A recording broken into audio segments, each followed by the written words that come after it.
নমস্কার আদাব প্রিয় দর্শক, আজকের ভিডিওতে আমরা শিখব সেট তত্ত্বের 6টি গুরুত্বপূর্ণ বিষয়। এই টপিকগুলো যদি তুমি ভালো করে বোঝো তবে বোর্ড পরীক্ষায় তোমার প্রশ্নের উত্তরগুলো করতে খুব সহজ হবে। চলো একে একে আমরা উদাহরণ সহকারে খুব সুন্দরভাবে এই তত্ত্বগুলো থেকে আমরা সেট কত প্রকার কি কি এইগুলো আমরা ক্লিয়ার করব। আমাদের বেসিক যে ধারণা সেগুলো ক্লিয়ার করব। আচ্ছা, তোমার সেটের অঙ্কগুলো করতে কেন সমস্যা হয় তুমি কি সেটা বুঝতে পারতেছো? আচ্ছা, তুমি যদি না বোঝো তবে অবশ্যই এই ভিডিওটি দেখো, তবে তোমার আর কোনো সমস্যা থাকবে না আশা করি। চলো আমরা শুরু করি।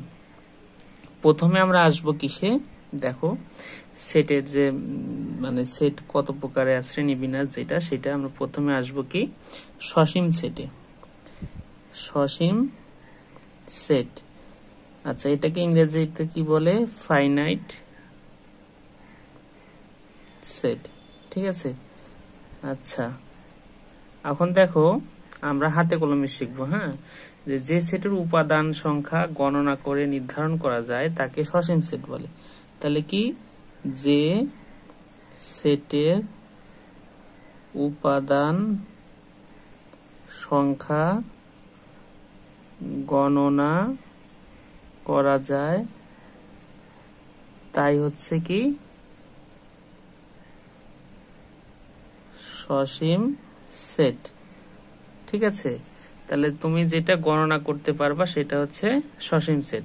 তাহলে দেখো, তাহলে যদি আমরা এখানে যেমন একটা এক্সাম্পল দেই যে a ইকুয়াল 1 2 3, তারপর দেখো b ইকুয়াল 5 6 7 8। তাহলে দেখো এই এ সেটে তোমার উপাদান কত? 3টি উপাদান। আবার বি সেটে কত? 1 2 3 4, 4টি উপাদান, ঠিক আছে। তাহলে দেখো এই জন্য কি এই দুইটা সসীম সেট। ক্লিয়ার? আশা করি ক্লিয়ার। আচ্ছা তারপর দেখো অসীম সেট। অসীম সেট এটাকে আমরা বলবো ইনফাইনাইট সেট, ঠিক আছে। এটা ওর বিপরীত। তাহলে যে সেট এর উপাদান সংখ্যা গণনা করে শেষ করা যায় না তাই অসীম সেট, ঠিক আছে। তাহলে গণনা করে শেষ করা যাবে না, সেটা অসীম সেট। তাহলে দেখো আমরা যদি এক্সাম্পল দেই a ইকুয়াল কি 1 2 3, আবার দেখো b ইকুয়াল কি 2 4 6। তাহলে এখানে তুমি কি গণনা করতে পারবা? এগুলা দেখো ডট ডট ডট ডট দেওয়া, মানে কি উপাদান সংখ্যা এখানে আরো আছে, এদের সংখ্যা চলতেই থাকবে। তাহলে কি এখানে উপাদান সংখ্যা চলতেই থাকবে, ঠিক আছে। এ কারণে কি, এ কারণে অসীম সেট কি গণনা করে শেষ করা যায় না। আচ্ছা তারপর আমরা আসবো কিসে? ফাঁকা সেট। ফাঁকা সেট এটাকে কি বলে জানো? এমটি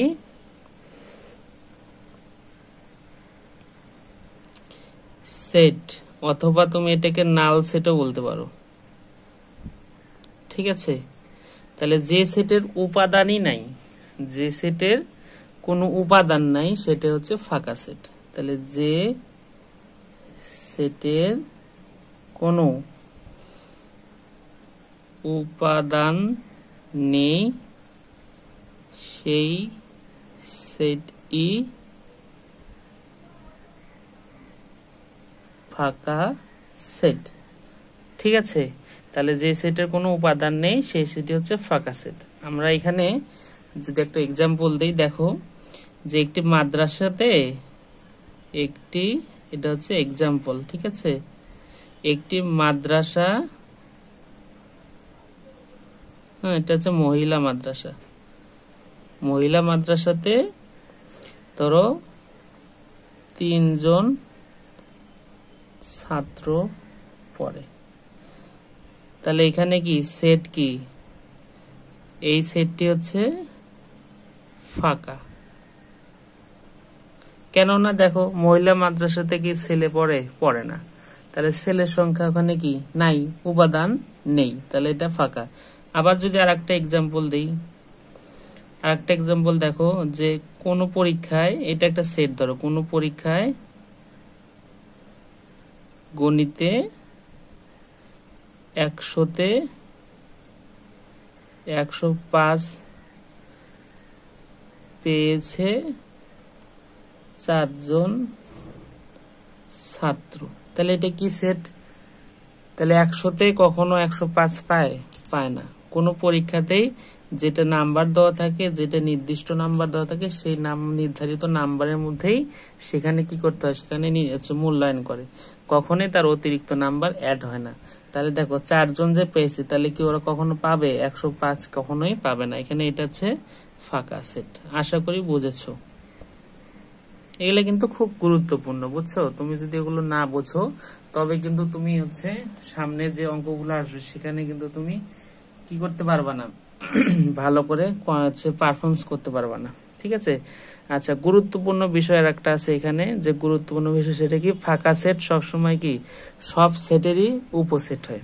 তাহলে ফাঁকা সেট সব সেটের উপসেট। ঠিক আছে? তাহলে আমরা লিখে যদি দেই যে কি, ফাঁকা সেট সব সেটের উপসেট। ঠিক আছে? ফাঁকা সেট কার উপসেট? সব সেটের উপসেট। আচ্ছা, এখন দেখো আমরা উপসেট দেখব। উপসেট, এটাকে বলবো আমরা সাবসেট। তাহলে এখানে আমরা এটাকে কি বলবো, উপসেট বা সাবসেট। ঠিক আছে? আচ্ছা, চলো আমরা দেখি। এখানে যে আমরা 7টি বিষয় নিয়ে আলোচনা করব, সেই 7টি বিষয় তোমাদের অবশ্যই মনোযোগ সহকারে বুঝতে হবে। দেখো, কোন সেটের সেট থেকে যতগুলো সেট গঠন করা যায়, এদের প্রত্যেকটি সেটকে ওই সেটের উপসেট বলে। হ্যাঁ, তাহলে কি, কোন সেট থেকে যতগুলো সেট গঠন করা যায়, এদের প্রত্যেকই ওই সেটের উপসেট। ঠিক আছে? আচ্ছা, এখানে আমরা যদি একটা এক্সাম্পল দিই তাহলে ক্লিয়ার হয়ে যাবে। তাহলে এই উপসেটকে তোমার প্রকাশ করা যায় কি দিয়ে? উপসেটকে প্রকাশ করা যাবে কি, উপসেট প্রকাশ করে কি, এই যে এই চিহ্ন দ্বারা। ঠিক আছে? আচ্ছা, আমরা যদি একটা এক্সাম্পল দিই তাহলে ক্লিয়ার হবে। দেখো, এইখানে যদি কি এ ইকুয়াল কি দেওয়া আছে, ধরো এ কমা বি, তাহলে দেখো এইখানের উপসেট কতগুলো আমরা কিভাবে বের করব। উপসেট ধরো বি, বি ইকুয়াল কি দেওয়া আছে, ধরো এ বি, তারপর তোমার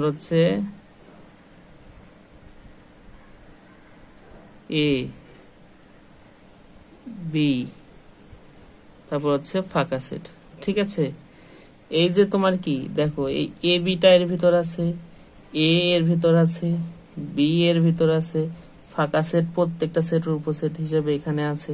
তাহলে কি এই সেট থেকে আমরা এই সেটগুলো তৈরি করেছি, তাহলে কি এই বিটা এই সেটের উপসেট। আমরা লিখতে পাবো বি সাবসেট এ। ঠিক আছে? আশা করি বুঝেছো। তারপর আমরা যাব বলো দেখি কোথায় যাব আমরা, তারপর প্রকৃত উপসেট।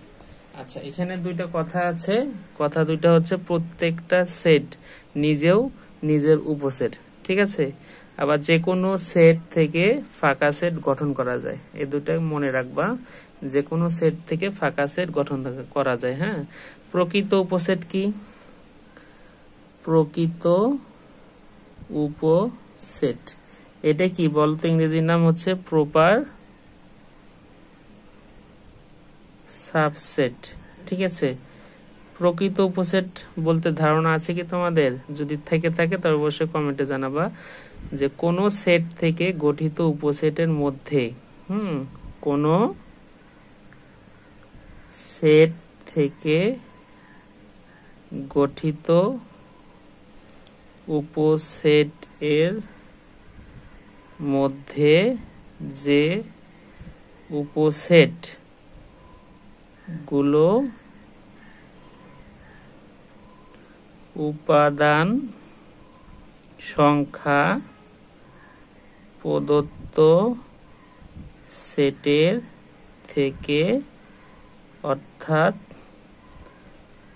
প্রদত্ত সেটের উপাদান থেকে কম, ঠিক আছে, তাদের প্রকৃত উপসেট বলে। আচ্ছা, অর্থাৎ একটা সেট ধরো, এখানে আমরা যদি এক্সাম্পল দেই, যেমন যে এক্সাম্পল যদি দেই যে হচ্ছে পি ইকুয়াল হচ্ছে এক্স ওয়াই জেড, ঠিক আছে, এটা হচ্ছে সেট। তাহলে ধরো এখানে হচ্ছে কি পি এর উপসেট কি হবে? উপসেট হবে এক্স ওয়াই জেড, তারপর কি এক্স ওয়াই, তারপর হচ্ছে এক্স জেড, তারপর হচ্ছে ওয়াই জেড, তারপর হচ্ছে এক্স, তারপর হচ্ছে ওয়াই, তারপর হচ্ছে জেড, তারপর হচ্ছে ফাঁকা সেট। তাহলে দেখো এইখানে এটা হচ্ছে উপসেট। তাহলে এই বলেছে কি কোনো সেট থেকে গঠিত উপসেটের মধ্যে যে উপসেট গুলোর উপাদান সংখ্যা ওই প্রদত্ত সেট থেকে কম, অর্থাৎ এইটার থেকে দেখো এইটা আর এটা কি একই না উপাদান সংখ্যা? এই দুটার উপাদান সংখ্যা কত? এই দুটার উপাদান সংখ্যা হচ্ছে তিনটি, তাই না?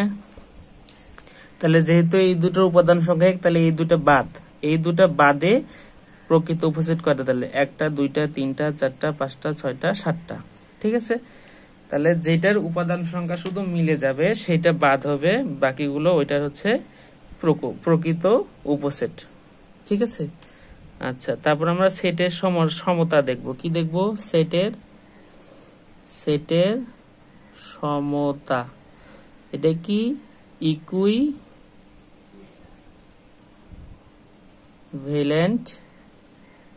সেট, সেটের সমতা। আচ্ছা, সেটের সমতা কি?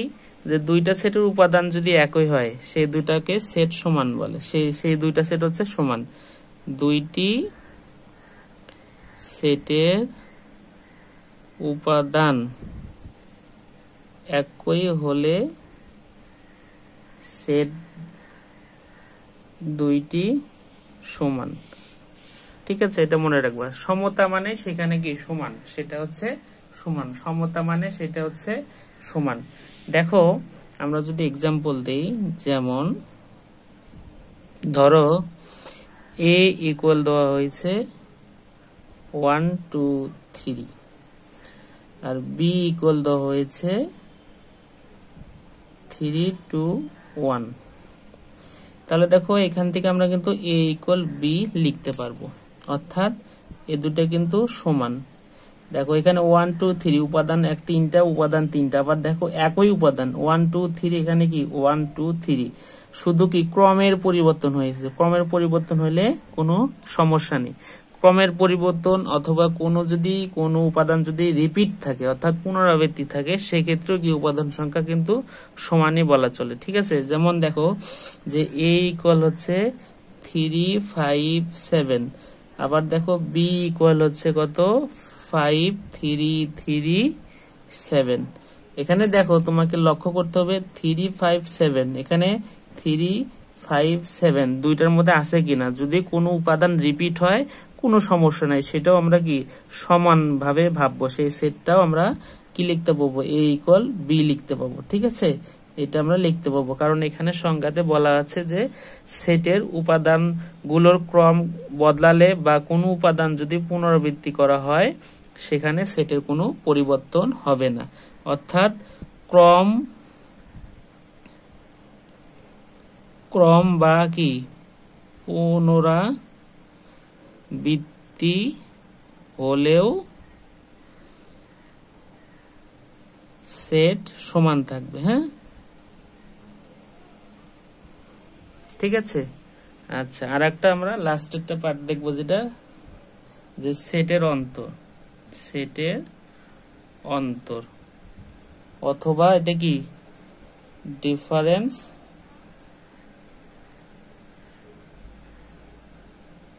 ডিফারেন্স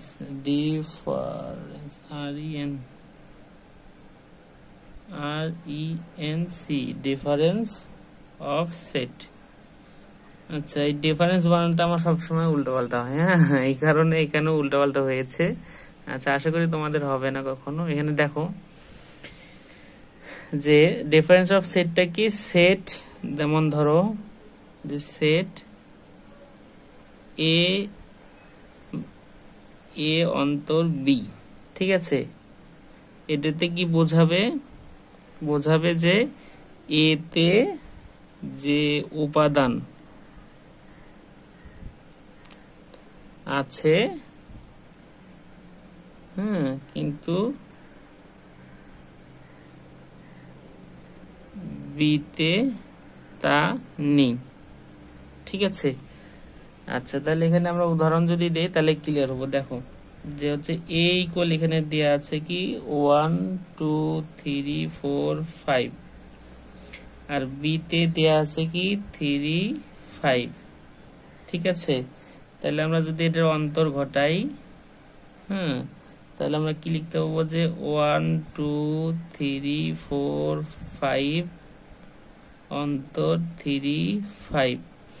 এখানে কি আসবে তাহলে 1 2 4, অর্থাৎ দ্বিতীয় যে সেট থাকবে এ সেট থেকে সেটা বাদ যাবে, এ সেটের পর বাদ যাওয়ার পরে যে উপাদানগুলো থাকবে সেটাই হবে এ অন্তর বি।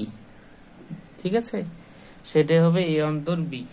অর্থাৎ তোমার কি এই এতে যে উপাদান তোমার আছে কি, এখানে এতে যে উপাদান আছে বিতে তা থাকবে না। তাহলে এইখানে তাহলে বি সেট সবসময় কি বাদ যাবে। বি সেট এ সেটের মধ্যে যেগুলো আছে, যেমন এইটা আর এটা, এ সেট থেকে এই দুইটা উঠে যাবে, যায় কি এ সেটের যে বাকি সদস্য থাকবে সেটাই হবে ওই অন্তরের সেট। ঠিক আছে। আচ্ছা, এই হচ্ছে একে তোমরা কিভাবে লিখতে পাবা, দেখো একে লেখা যাবে কি এ বাদ বি বা এ অন্তর বি। ঠিক আছে, এটাকে বাদ বলে। হ্যাঁ, এইভাবে তুমি লিখতে পাবা। তো আমরা আজ জানলাম সেটের সম্পর্কিত 7টি গুরুত্বপূর্ণ ধারণা। এসব যদি তোমরা ভালো করে বুঝতে পারো তাহলে অবশ্যই তোমাদের কি পরবর্তী যে অঙ্কগুলো আসবে সেই অঙ্কগুলো কি খুব সহজ হয়ে যাবে। আর যদি ভিডিওটি ভালো লাগে অবশ্যই লাইক কমেন্ট শেয়ার দিয়ে পাশে থাকবে, আর তোমার বন্ধুদের মাঝেও শেয়ার করবে। ঠিক আছে, তো সেই পর্যন্ত সবাই ভালো থাকবা, সুস্থ থাকবা, সবার জন্য শুভকামনা রইল।